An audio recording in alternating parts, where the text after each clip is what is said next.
Hello friends, स्वागत है आपके YouTube channel morning today target में। आज हम देखेंगे यूपी टेट के लिए हिंदी के क्वेश्चन प्रैक्टिस।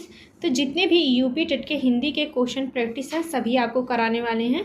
तो जो लोग चैनल पे नए होंगे, अभी तक नहीं सब्सक्राइब किए होंगे, वह सब्सक्राइब कर लीजिएगा, जिससे जो भी मेरी क्लासेस होगी सभी क्लासेस आपको प्रॉपर तरीके से मिलती रहेगी। देखिए, हिंदी आज आपको कराने वाले हैं। और देखिए, मेरी डेली की क्लासेस चल रही है एसएसटी की। तो जो लोग एसएसटी पेपर 2 की तैयारी कर रहे हैं तो वह क्लास जाके ज़रूर देख लीजिएगा। तो चलते हैं क्वेश्चन पे। देखिए, आज पहला टॉपिक है आपका। देखिए, भाषा और व्याकरण संबंधी जितने भी क्वेश्चन हैं 30 क्वेश्चन लिए हैं। तो चलते हैं, पहले क्वेश्चन से स्टार्ट करते हैं। और देखिए, क्लास शुरू करने से पहले इस क्लास को आप लोग लाइक शेयर कर दीजिए। तो पहला क्वेश्चन है, देखिए, हिंदी वर्णमाला में कुल कितने स्वर होते हैं। तो हिंदी वर्णमाला में कितने स्वर होते हैं, तो कुल वह हो जाएगा यहाँ पे। इसका राइट आंसर सेकेंड ऑप्शन सही हो जाएगा, 11 स्वर होते हैं। हिंदी वर्णमाला में कुल स्वर होते हैं तो 11 स्वर होते हैं। यहाँ पे इसका सेकेंड ऑप्शन बिल्कुल सही हो जाएगा। दूसरा क्वेश्चन है, वह नहीं चाहता कि तुम्हारे साथ पढ़े रचना के आधार पर यह कौन सा वाक्य है। तो वह नहीं चाहता कि तुम्हारे साथ वह पढ़े, तो रचना के आधार पर यह कौन सा वाक्य होगा। तो वह हो जाएगा यहाँ पे मिश्र वाक्य हो जाएगा। यहाँ पे इसका तीसरा ऑप्शन बिल्कुल सही हो जाएगा। नेक्स्ट क्वेश्चन है, इनमें में से भाववाचक संज्ञा कौन सी हो जाएगी। तो इसमें से बताना है कि कौन सी भाववाचक संज्ञा होगी। तो वह हो जाएगा मिठास हो जाएगा। यहाँ पे इसका तीसरा ऑप्शन बिल्कुल सही हो जाएगा। और देखिए, राम जो हो जाएगा और हिमालय यह व्यक्तिवाचक संज्ञा है। और देखिए, फल जो हो जाएगा तो फल आपका हो जाएगा जातिवाचक संज्ञा। तो याद रखिएगा। नेक्स्ट क्वेश्चन है, नेता शब्द का स्त्रीलिंग रूप क्या होगा। तो वह हो जाएगा यहाँ पे, इसका राइट आंसर सही हो जाएगा, पहला हो जाएगा नेत्री हो जाएगा। नेता शब्द का स्त्रीलिंग हो जाएगा नेत्री हो जाएगा। यहाँ पे इसका फर्स्ट आंसर बिल्कुल सही हो जाएगा। नेक्स्ट क्वेश्चन है, चिड़िया आकाश में उड़ रही है, इस वाक्य में उड़ रही किस प्रकार की क्रिया हो जाएगी। तो चिड़िया आकाश में उड़ रही है, इस वाक्य में उड़ रही किस प्रकार की क्रिया है। तो वह हो जाएगी यहाँ पे, इसका सेकेंड ऑप्शन अकर्मक क्रिया हो जाएगी। तो यहाँ पे इसका सेकेंड ऑप्शन बिल्कुल सही हो जाएगा। नेक्स्ट क्वेश्चन है, यथाशक्ति में कौन सा शब्द समास होगा। तो यथाशक्ति शब्द में कौन सा समास होगा। तो वह हो जाएगा यहाँ पे अव्ययी भाव हो जाएगा। यथाशक्ति में हो जाएगा समास अव्ययी भाव हो जाएगा। देखिए, जिसका पहला पद प्रधान होता है वह अव्ययी भाव समास कहलाता है। तो याद रखिए। नेक्स्ट क्वेश्चन है, पवन शब्द का सही संधि विच्छेद क्या होगा। तो पवन शब्द का सही संधि विच्छेद क्या होगा। तो वह हो जाएगा यहाँ पे पो धन अन हो जाएगा। यहाँ पे इसका तीसरा ऑप्शन बिल्कुल सही हो जाएगा। देखिए, पवन में संधि विच्छेद होगी तो अयादि संधि हो जाएगी। तो यहाँ पे इसका तीसरा ऑप्शन बिल्कुल सही हो जाएगा। नेक्स्ट क्वेश्चन है, उज्जवल शब्द की शुद्ध वर्तनी स्पेलिंग कौन सी होगी। तो उज्जवल शब्द में शुद्ध वर्तनी कौन सी होगी। तो वह हो जाएगा यहाँ पे, इसका राइट आंसर डी ऑप्शन हो जाएगा, उज्जवल हो जाएगा, जो आपका देखिए शुद्ध वर्तनी हो जाएगा। तो यहाँ पे इसका डी ऑप्शन बिल्कुल सही हो जाएगा। नेक्स्ट क्वेश्चन है, सर्वनाम के कितने भेद होते हैं। तो सर्वनाम के भेद होते हैं तो वह हो जाएगा यहाँ पे तीसरा ऑप्शन 6 भेद होते हैं। सर्वनाम के 6 भेद होते हैं। यहाँ पे इसका तीसरा ऑप्शन बिल्कुल सही हो जाएगा। देखिए, समझते हैं। देखिए, हिंदी व्याकरण में सर्वनाम के 6 भेद होते हैं। तो पहला है पुरुषवाचक सर्वनाम, जो बोलने वाले, सुनने वाले या किसी अन्य के लिए उपयोग में होता है।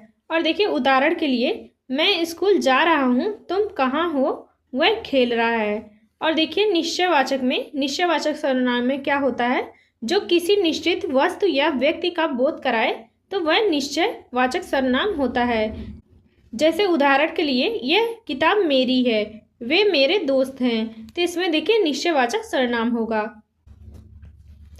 देखिए, अनिश्चयवाचक सर्वनाम में क्या होता है। तो अनिश्चयवाचक सर्वनाम में जिससे किसी निश्चित वस्तु या व्यक्ति का पता ना चले वह अनिश्चयवाचक सर्वनाम हो जाएगा। जैसे उदाहरण के लिए, बाहर कोई खड़ा है, दूध में कुछ गिर गया है। तो देखिए, बाहर कोई खड़ा है, कौन खड़ा है तो पता नहीं है। दूध में कुछ गिर गया है तो क्या गिर गया है तो वह पता नहीं है। तो अनिश्चयवाचक सर्वनाम हो जाएगा। और देखिए, चौथा हो जाएगा संबंधवाचक सर्वनाम, जो वाक्य में दूसरे सर्वनाम से संबंध बताए तो वह हो जाएगा संबंधवाचक सर्वनाम। उदाहरण के लिए, जो मेहनत करेगा सो फल होगा, जैसा करोगे वैसा भरोगे। तो वह हो जाएगा देखिए संबंधवाचक सर्वनाम हो जाएगा। देखिए प्रश्नवाचक सर्वनाम हो जाएगा। प्रश्नवाचक सर्वनाम में जिसका प्रयोग प्रश्न पूछने के लिए किया जाता है तो वह हो जाएगा प्रश्नवाचक सर्वनाम हो जाएगा। जैसे कि तुम्हारा नाम क्या है, वह कौन है, तो वह हो जाएगा प्रश्नवाचक सर्वनाम हो जाएगा। और देखिए निजवाचक सर्वनाम, जहाँ कर्ता अपने लिए शब्द का प्रयोग करे तो वह हो जाएगा निजवाचक सर्वनाम होगा। तो जहाँ कर्ता खुद के लिए शब्द का प्रयोग करता है तो वह हो जाएगा निजवाचक सर्वनाम। जैसे कि मैं यह काम अपने आप स्वयं कर लूंगा, तो वह हो जाएगा यहाँ पे निजवाचक सर्वनाम। तो याद रखिएगा। नेक्स्ट क्वेश्चन है, अंधे की लाठी मुहावरे का सही अर्थ क्या होगा। तो अंधे की लाठी का मुहावरे का सही अर्थ क्या होगा, तो वह हो जाएगा यहाँ पे इसका सेकेंड ऑप्शन सही हो जाएगा, एकमात्र सहारा हो जाएगा। अंधे की लाठी के मुहावरे का हो जाएगा सही अर्थ हो जाएगा एकमात्र सहारा हो जाएगा। यहाँ पे इसका सेकेंड ऑप्शन बिल्कुल सही हो जाएगा। देखिए इस मुहावरे का प्रयोग तब किया जाता है जब किसी व्यक्ति के जीवन का एकमात्र सहारा होता है। नेक्स्ट क्वेश्चन है, इनमें में से कौन सा शब्द वृक्ष का पर्यायवाची शब्द नहीं है। तो इसमें से बताना है कि कौन सा शब्द वृक्ष का पर्यायवाची शब्द नहीं है, तो वह हो जाएगा यहाँ पे इसका राइट आंसर सही हो जाएगा। तीसरा हो जाएगा बिहग हो जाएगा। देखिए बिहग होता है तो पक्षी का पर्यायवाची शब्द होता है। देखिए बिहग होता है तो बिहग पक्षी का पर्यायवाची शब्द होता है। और देखिए बाकी तीनों शब्द तरु, पादक और विपट हो जाएगा, तो वृक्ष के पर्यायवाची शब्द हो जाएंगे सभी। नेक्स्ट क्वेश्चन है, लड़का पेड़ से गिरा इस वाक्य में कौन सा कारक होगा। तो लड़का पेड़ से गिरा इस वाक्य में कौन सा कारक हो जाएगा, तो वह हो जाएगा यहाँ पे डी ऑप्शन अपादान कारक हो जाएगा। देखिए जहाँ से का प्रयोग होता है वहाँ पे देखिए अपादान कारक होता है, तो आपका डी ऑप्शन बिल्कुल सही हो जाएगा। देखिए अपादान कारक होता है तो अपादान कारक जब संज्ञा सर्वनाम के जिस रूप से किसी वस्तु के अलग होने, डरने, तुलना करने या निकलने का बोध हो तो उसे अपादान कारक कहते हैं। इसका विभक्ति होता है, चिन्ह होता है, से होता है। तो जहाँ देखिए से लगता है तो वहाँ आपका अपादान कारक होता है, तो याद रखिएगा। नेक्स्ट क्वेश्चन है, अनुपसर्ग से बना शब्द पहचानिए। तो वह हो जाएगा यहाँ पे इसका सेकेंड ऑप्शन सही हो जाएगा, अनुज हो जाएगा। देखिए अनुज शब्द में अनु के पीछे लगा है तो जा लगा है, जिसका अर्थ होगा बाद में जन्म लेने वाला छोटा भाई होता है, तो अनुज का अर्थ होता है, तो याद रखिएगा। नेक्स्ट क्वेश्चन है, जो शब्द संज्ञा या सर्वनाम की विशेषता बताते हैं उसे क्या कहते हैं। तो जो शब्द संज्ञा या सर्वनाम की विशेषता बताते हैं तो उन्हें क्या कहते हैं, तो वह हो जाएगा यहाँ पे इसका राइट आंसर हो जाएगा यहाँ पे सेकेंड ऑप्शन विशेषण हो जाएगा। यहाँ पे इसका सेकेंड ऑप्शन बिल्कुल सही हो जाएगा। जो शब्द संज्ञा या सर्वनाम की विशेषता बताते हैं उन्हें विशेषण कहते हैं। देखिए समझते हैं। देखिए जो शब्द संज्ञा या सर्वनाम की विशेषता जैसे गुण, दोष, संख्या, परिणाम आदि बताते हैं उन्हें विशेषण कहा जाता है। और देखिए जिन शब्दों से क्रिया की विशेषता का पता चलता है उन्हें क्रिया विशेषण कहा जाता है। जैसे कि देखिए जो शब्द हमें बताते हैं कि काम कैसे, कब, कहाँ या कितना हो रहा है वे क्रिया विशेषण कहलाते हैं। जैसे उदाहरण के लिए देखिए, जैसे वह धीरे धीरे चलता है, यहाँ चलता है कि क्रिया है और धीरे धीरे उसकी विशेषता बता रहा है चलने की। ढंग कैसा है, तो यह देखिए आपका क्रिया विशेषण हो जाएगा, तो याद रखिएगा। नेक्स्ट क्वेश्चन है, हिमालय से गंगा निकलती है, इसमें से कौन सा कारक होगा। तो हिमालय से गंगा निकलती है, देखिए आपका से लगा है, यहाँ पे कारक चिन्ह से लगा है, तो वह हो जाएगा अपादान कारक हो जाएगा। यहाँ पे इसका सेकेंड ऑप्शन बिल्कुल सही हो जाएगा। नेक्स्ट क्वेश्चन है, महोत्सव शब्द का सही संधि विच्छेद क्या होगा। तो महोत्सव शब्द का सही संधि विच्छेद क्या होगा, तो वह हो जाएगा आपका राइट आंसर यहाँ पे सही हो जाएगा, मह प्लस उत्सव हो जाएगा। यहाँ पे इसका सेकेंड ऑप्शन बिल्कुल सही हो जाएगा। देखिए इसमें गुण संधि होगी, तो याद रखिएगा। नेक्स्ट क्वेश्चन है, प्रतिदिन शब्द में कौन सा समास है। तो प्रतिदिन शब्द में कौन सा समास हो जाएगा, तो वह हो जाएगा अव्ययी भाव समास हो जाएगा। यहाँ पे इसका राइट आंसर तीसरा ऑप्शन बिल्कुल सही हो जाएगा। नेक्स्ट क्वेश्चन है, इनमें में से कौन सा शब्द आकाश का पर्यायवाची शब्द नहीं है? तो इसमें से बताना है कि कौन सा शब्द आकाश का पर्यायवाची शब्द नहीं है। तो वह हो जाएगा आपका डी ऑप्शन सही हो जाएगा, सरोज हो जाएगा, जो आकाश का पर्यायवाची शब्द नहीं है। देखिए गगन, नभ, अंबर ये सभी आपका आकाश का पर्यायवाची शब्द है, जो नहीं हो जाएगा आपका डी ऑप्शन सही हो जाएगा। देखिए सरोज जो होता है वह कमल का पर्यायवाची शब्द होता है, तो याद रखिएगा। नेक्स्ट क्वेश्चन है, कनक कनकते सगुनी मादकता अधिकार, इसमें से कौन सा अलंकार होगा? तो वह हो जाएगा एमक अलंकार होगा। यहाँ पे इसका सेकेंड ऑप्शन बिल्कुल सही हो जाएगा। देखिए यहाँ कनक शब्द 2 बार आया हुआ है, लेकिन दोनों का अर्थ अलग अलग होगा। देखिए पहले कनक का अर्थ होगा सोना, स्वर्ण हो जाएगा। देखिए दूसरे कनक का अर्थ होगा धतूरा हो जाएगा, एक नशीला फल हो जाएगा। जहाँ एक ही शब्द की आवृत्ति बार बार हो लेकिन अर्थ अलग अलग हो तो वहाँ एमक अलंकार होता है, तो याद रखिएगा। तो आपका सेकेंड ऑप्शन बिल्कुल सही हो जाएगा।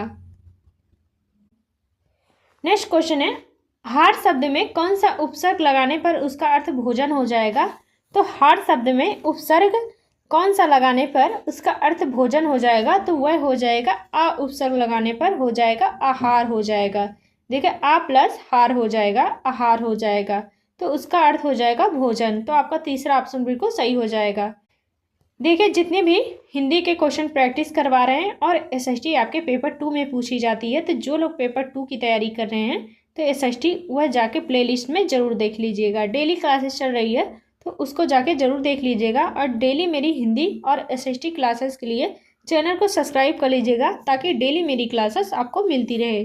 तो चलते हैं नेक्स्ट क्वेश्चन पे। नेक्स्ट क्वेश्चन है, बच्चा रो रहा है, यह किस प्रकार की क्रिया है? तो बच्चा रो रहा है तो यह किस प्रकार की क्रिया हो जाएगी? तो वह हो जाएगी अकर्मक क्रिया हो जाएगी। देखिए रोना एक ऐसी क्रिया है जिसका फल सीधे कर्ता यानी बच्चा पर पड़ रहा है, तो आपका अकर्मक क्रिया हो जाएगी। देखिए सकर्मक क्रिया क्या होती है? तो सकर्मक क्रिया में क्रिया का फल कर्म पर पड़ता है, तो वह आपका सकर्मक क्रिया होती है, तो याद रखिएगा। नेक्स्ट क्वेश्चन है, अस्थावर शब्द का सही विलोम क्या होगा? तो अस्थावर शब्द का सही विलोम हो जाएगा तो आपका हो जाएगा यहाँ पे जंगम हो जाएगा। तो आपका राइट आंसर यहाँ पे तीसरा ऑप्शन बिल्कुल सही हो जाएगा। देखिए अस्थावर का अर्थ होता है जो एक ही जगह स्थिर रहे, जैसे मकान, पर्वत, तो याद रखिएगा। नेक्स्ट क्वेश्चन है, निम्न में से कौन सा तद्भव शब्द होगा? तो इसमें मुझे बताना है कि कौन सा तद्भव शब्द होगा, तो वह हो जाएगा सूरज हो जाएगा, जो आपका तद्भव शब्द हो जाएगा। और देखिए सूर्य, चंद्र और अग्नि यह सब आपका तत्सम शब्द होगा। नेक्स्ट क्वेश्चन है, संस्कृत व्याकरण के अष्टाध्यायी ग्रंथ के रचयिता कौन है? तो संस्कृत व्याकरण के अष्टाध्यायी ग्रंथ के रचयिता कौन है? तो वह हो जाएगा यहाँ पे महर्षि पाणिनि हो जाएगा। तो आपका यहाँ पे सेकेंड ऑप्शन बिल्कुल सही हो जाएगा। संस्कृत व्याकरण के अष्टाध्यायी ग्रंथ के रचयिता हैं तो महर्षि पाणिनि, तो आपका सेकेंड ऑप्शन बिल्कुल सही हो जाएगा। नेक्स्ट क्वेश्चन है, इनमें में से कौन सा संयुक्त व्यंजन होगा? तो इसमें से बताना है कि कौन सा संयुक्त व्यंजन होगा, तो वह हो जाएगा यहाँ पे छा हो जाएगा, जो आपका संयुक्त व्यंजन हो जाएगा। तो आपका यहाँ पे सेकेंड ऑप्शन बिल्कुल सही हो जाएगा। नेक्स्ट क्वेश्चन है, निम्नलिखित में से संयुक्त वाक्य को पहचानिए। तो इसमें से बताना है कि कौन सा संयुक्त वाक्य होगा, तो वह हो जाएगा यहाँ पे इसका सेकेंड ऑप्शन सही हो जाएगा, राहुल विद्यालय जाता है और मन लगाकर पढ़ता है, तो वह हो जाएगा संयुक्त वाक्य हो जाएगा। नेक्स्ट क्वेश्चन है, सेना शब्द का सही अर्थ पर्यायवाची चुनिए।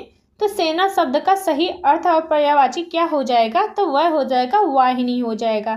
तो आपका तीसरा ऑप्शन बिल्कुल सही हो जाएगा।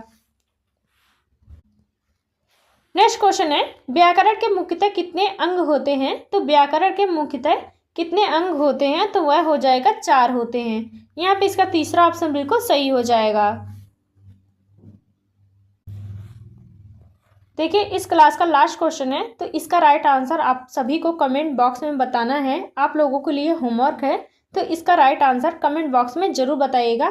तो मिलते हैं नेक्स्ट क्लास में। डेली क्लासेस के लिए चैनल को जरूर सब्सक्राइब कर लीजिएगा और कमेंट करके जरूर बताइएगा आपको क्लास कैसी लगी।